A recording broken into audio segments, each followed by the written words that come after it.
يا جماعه بالنسبه لاصابه عمرو كمال عبد الواحد، الراجل يا جماعه نايم بالليل، صحي من النوم قلق، ده حب انه يدخل الحمام الساعه 12 ونص واحده بالليل والدنيا ضلمه، طبعا هو مش مركز، صح معمص والكلام ده. فالمهم الراجل الصابونه كانت تحت رجله، اتزحلق بالصابونه فوقع، اتصاب في ايده والدنيا حلوه زي الفل.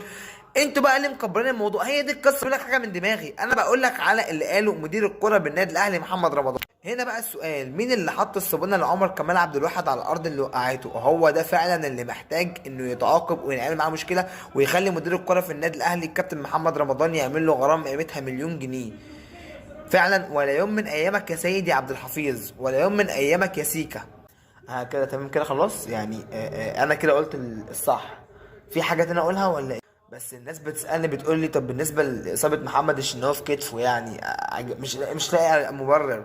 اصل محمد الشناوي برضو جات له اصابه في كتفه ومش هيشارك في ماتش شباب بلوزداد وعاد دوري ابطال افريقيا، وسبحان الله بعدها